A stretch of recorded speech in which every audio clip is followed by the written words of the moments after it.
This movie knocked my freaking socks off. I wish that I could like blend this book up into a blender, put it into a drink, and drink it. Sci-fi, revolutionary, French times.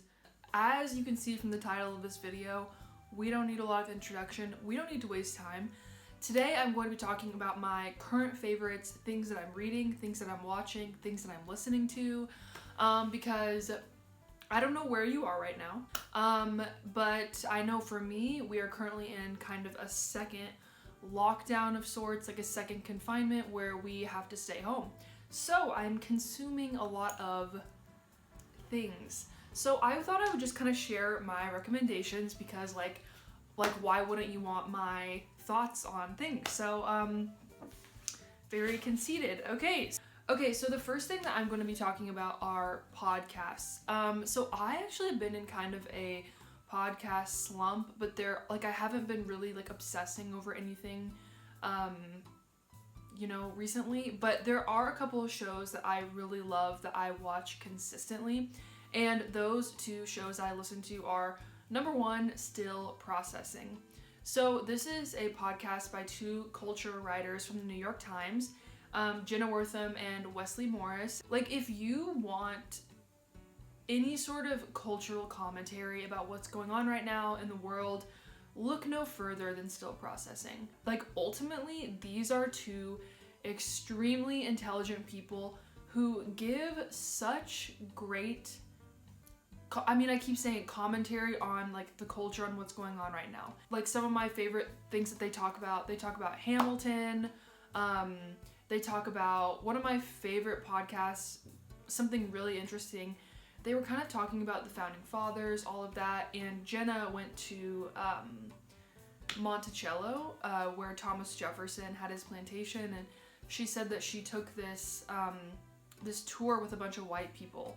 And at the end of the tour guide was, because they were looking at like the slaves' quarters, the entire plantation, and at the end, and Jenna is getting like, she's like pissed off, of course.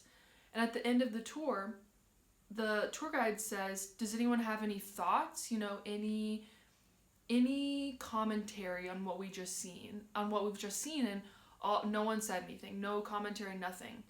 And then the tour guide said, like, how does that make you feel to know that one of our founding fathers, this man who did these like great things, also did these other things? And she said finally the floodgates kind of started opening and people started talking, and she said it's just like they didn't have the vocabulary or they just didn't have the vocabulary would be the right word to start having this discussion. So 10 out of 10 would recommend Still Processing. It's one of those podcasts when I see there's a new episode, I'm excited to see what Jenna and Wesley are going to talk about, what their thoughts are on things. They're just two incredibly intelligent people, and they're amazing. Okay, so my next podcast, I only have two for this category, it's a completely different end of the spectrum, but it's the Rewatchables. It's it's a Bill Simmons podcast, but basically the Rewatchables is him and a group of friends. They will talk about a different movie each episode, a rewatchable. Some of them I'm a little like, is that really a rewatchable movie? Like, would I really watch Training Day over and over? Probably not. Yeah, but it's really, I think what I like about it is it's like a film podcast without being so snobby. Like, you get to hear a lot about like movies being made, and these people, like, they obviously love movies. And it's cool because on some episodes they have guests, like Quentin Tarantino came and did the podcast with them. So that's really cool, and my favorite part of it is they have these different categories. There's like Apex Mountain, like, was this the apex? Why can't I say that? The apex of like Matt Damon's career, or something like that. And then there's also like the Mark Ruffalo overacting award, like from Spotlight, when he's like, they knew and they let it happen. That's the overacting award. And they actually just did a podcast about Spotlight, the movie that it's from. And I think one of the reasons why that podcast in particular is so good is because that group of guys, Bill Simmons and them, they're from Boston. So they talked a lot about the impact that particular real news story had, and then they also talk about like newspaper movies, and it's just like a delightful podcast. If you like movies, if you like hearing people talk about movies, I would definitely recommend it. Okay, so my next recommendations are about TV series, TV shows. So my first two are a couple of HBO series. You've probably heard of them, I don't know. The first one is I May Destroy You. This is a show created, written, everything is made by Michaela Coel, who literally just give her every single award already. This show is, it's amazing. So basically the premise is you have the main character, played by Michaela Coel, called Arabella, and while she is out with friends, and this is a real thing that happened to Michaela Coel, which I think makes it so much more heartbreaking, but it also gives the show a lot of realism.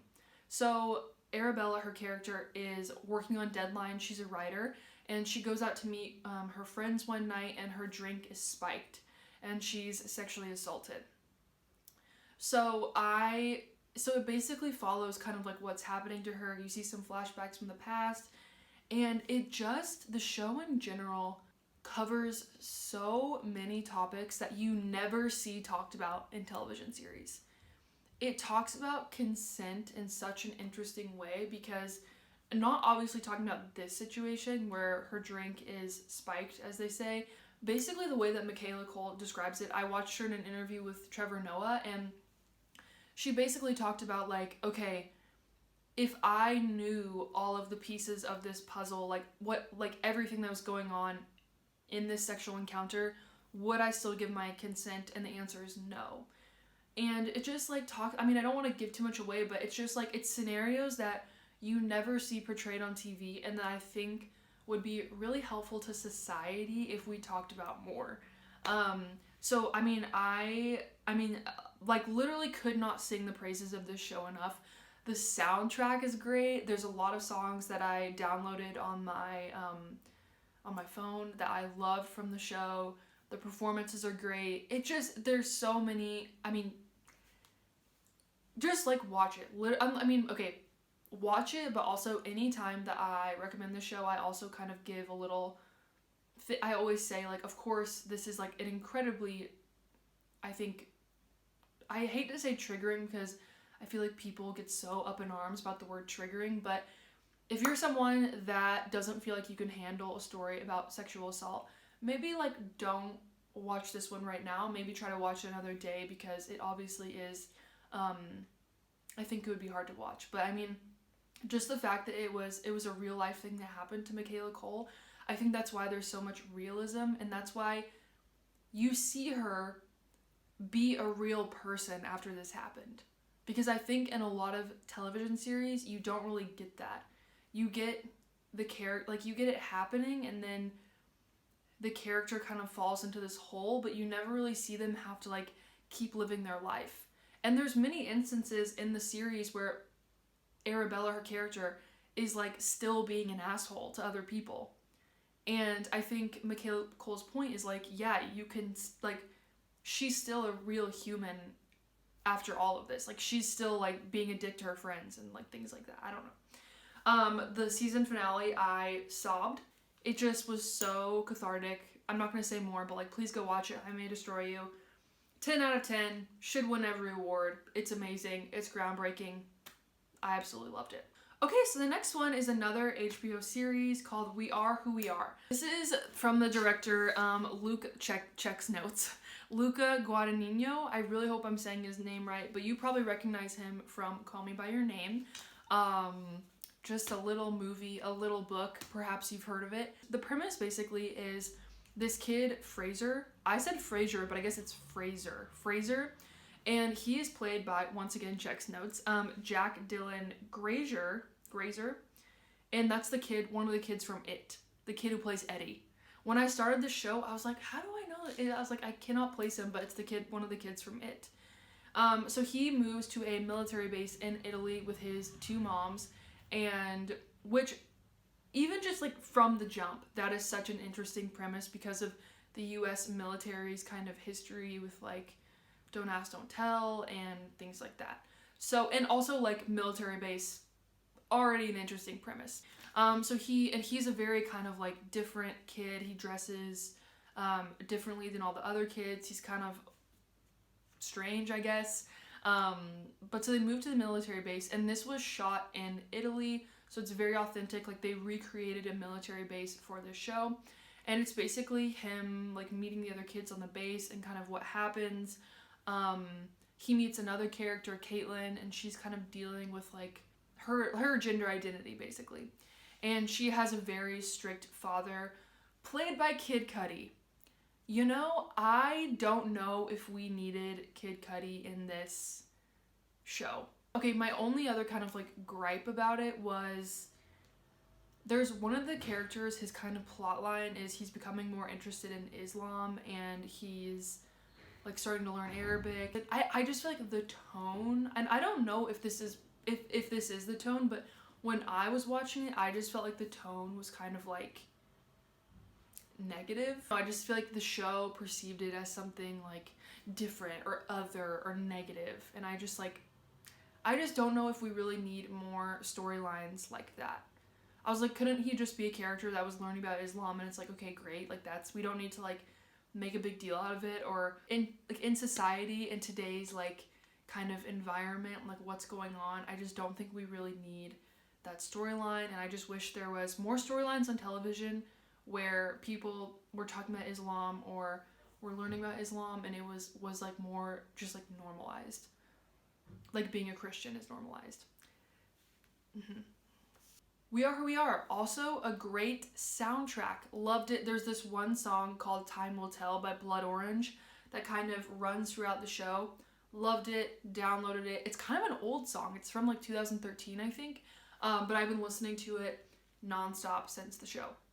But ultimately, I think this show is just about like being who you are and like becoming who you are no matter what, kind of despite your surroundings.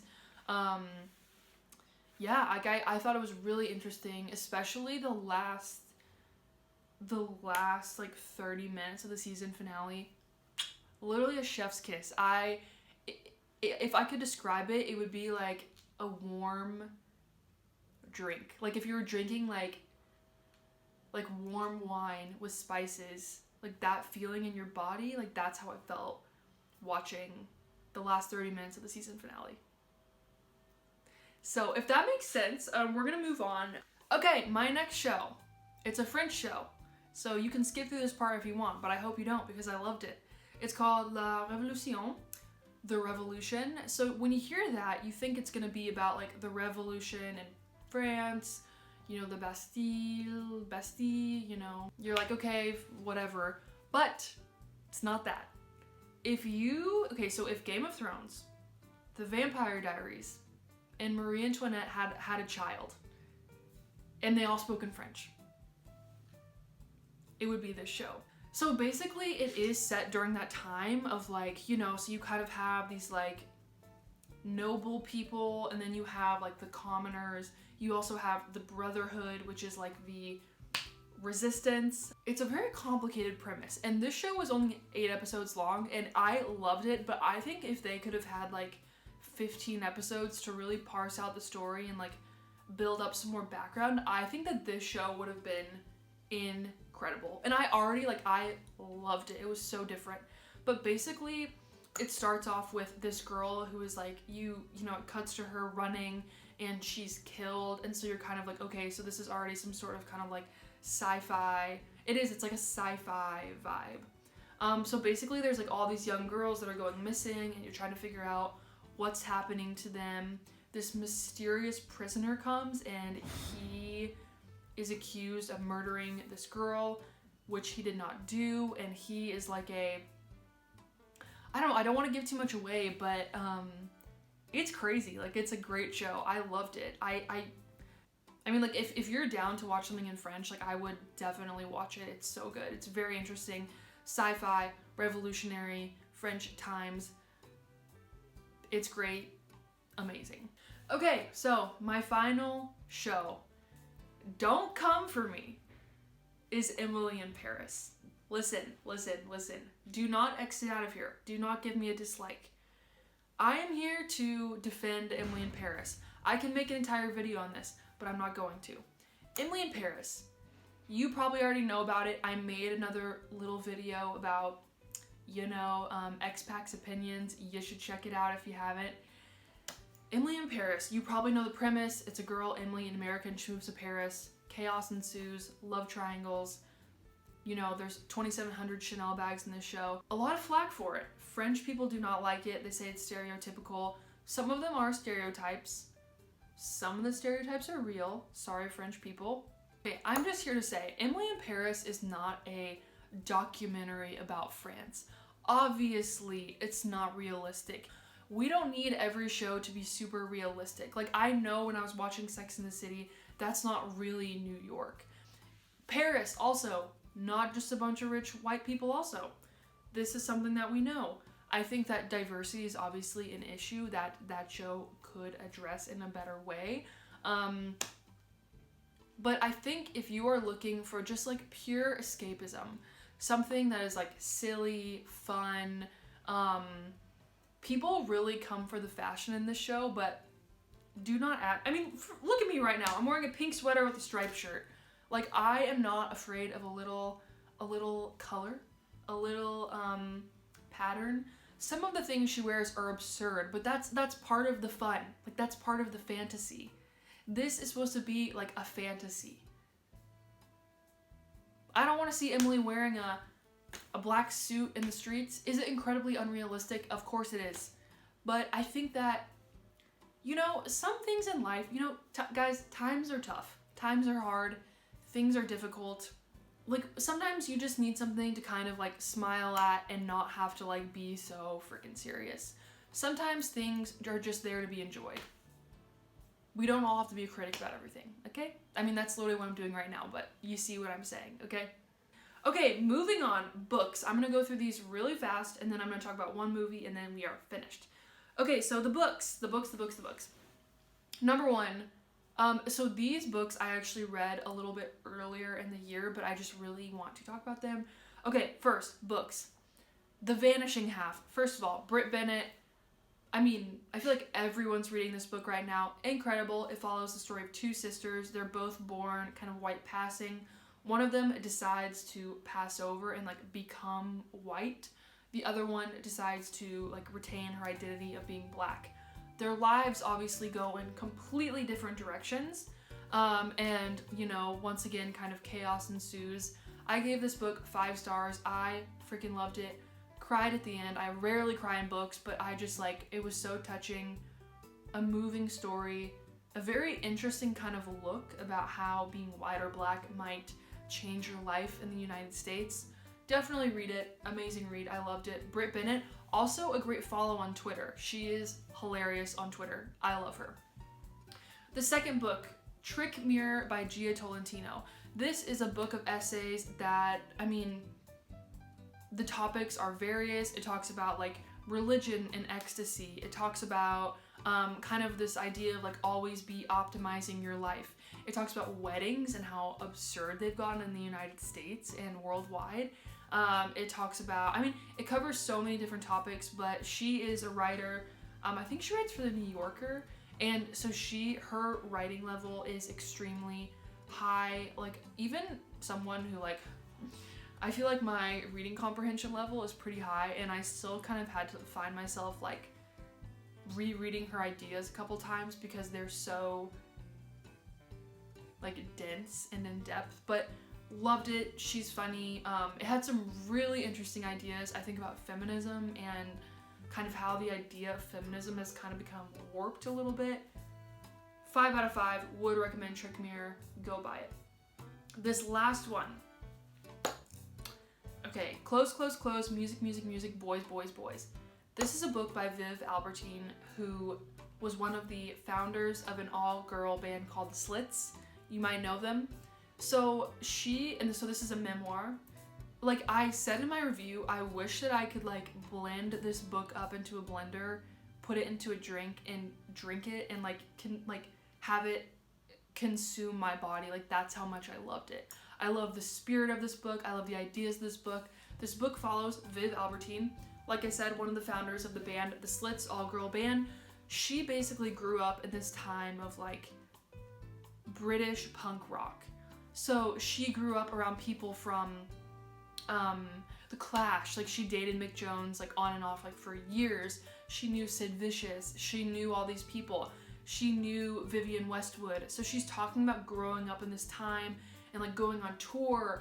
It's just like if you love, for example, I don't know, like Almost Famous, one of my favorite movies, and you love just like hearing about music, kind of like behind the scenes, you know, very like, and okay, every single, they're just like short kind of vignettes of her life, so you never get tired of reading it, because it's like as soon as this part of the, I mean, it moves so fast. But then, so then the second part of the book is after the band, and it's her kind of more domesticated life, equally as compelling.